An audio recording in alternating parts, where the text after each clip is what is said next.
আচার জিনিসটা প্রায় প্রত্যেকেরই ভালো লাগে, সে আমের আচার হোক বা কুলের আচার হোক, যার যেরকমটা পছন্দ, তাই না? যাই হোক, থাম্বনেল দেখে বুঝেই গেছেন যে কুলের আচারের রেসিপি শেয়ার করছি। জানেন তো, এই আচারটা সম্পূর্ণ তেল ছাড়া করব আজকে। চলুন তাহলে আচার বানানো শুরু করা যাক।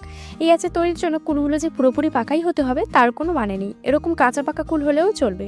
তো একটুখানি কুলগুলোকে আমি প্রথমে গরম জলে ভাপিয়ে নেব, মানে 1 থেকে 1.5 মিনিট সেদ্ধ করে নেব। দেখুন কুলগুলো ফেটে গেছে, তার মানে এটা সেদ্ধ হয়ে গেছে। এবারে গ্যাসের ফ্লেমটা বন্ধ করে কুলের থেকে জলটা ছেঁকে নেব আর ঠান্ডা করে রেখে দেবো কিছুক্ষণ।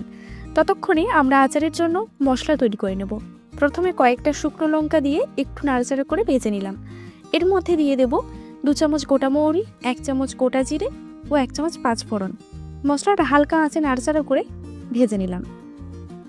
দেখুন মশলায় হালকা সোনালি রং ধরেছে। এবারে গ্যাসের ফ্লেমটা বন্ধ করে নামিয়ে নেব। ঠান্ডা করে মিক্সিং জারে গুঁড়ো করে নিচ্ছি। দেখুন মশলাটা আমি একটু দানা দানা করে রেখেছি, কেননা আচারের মশলাটা একটু দানা দানা করে থাকলে আচারটা খেতে বেশ ভালো লাগে। ততক্ষণে কুলগুলোও ঠান্ডা হয়ে গেছে, কুলটা ভালো করে সেদ্ধ হয়ে গেছে।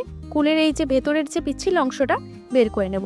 তার জন্য যে কড়াইয়ে আচার করব ওই কড়াইয়ে উপরে একটা নেট নিয়ে তাতে অল্প অল্প কুল নিয়েছি। এরপরে 2 হাত দিয়ে চেপে চেপে কুলের পিচ্ছিল অংশটা বা কুলের যে পাল্পটা বের করে নেব।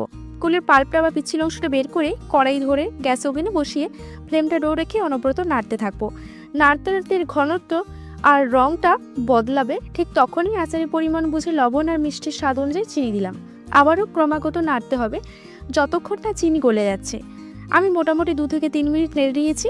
এরপর ওই ভেজে রাখা মশলাটা কিছুটা ছড়িয়ে দিলাম।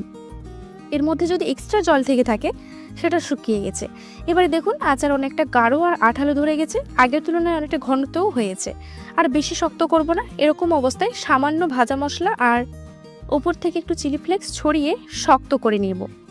একটু একটু শক্ত হয়ে গেলে হাতে সর্ষের তেল মেখে আচারটা একটু কেটে গোল গোল নাড়ুর মতো করে নেব। এটা আপনি রোদে দিয়ে অনেকদিন সংরক্ষণ করে রাখতে পারবেন। আর বাড়িতে বাচ্চা থাকলে কুলের আচার নাড়ু করে রাখলে খুব আনন্দিত হবেই হবে। এরই ফাঁকে বলে দিই, এরকম নতুন নতুন রেসিপি দেখতে পাওয়ার জন্য আজই চ্যানেলটিকে সাবস্ক্রাইব করে রাখুন। আমার এরকম রেসিপিগুলো ভালো লাগলে একটা লাইক করে শেয়ার করতে ভুলবেন না। আর কিসের রেসিপি চান অবশ্যই কমেন্ট করে জানাবেন। আবার আসছি নিত্য নতুন রেসিপির সঙ্গে, দেখা হচ্ছে।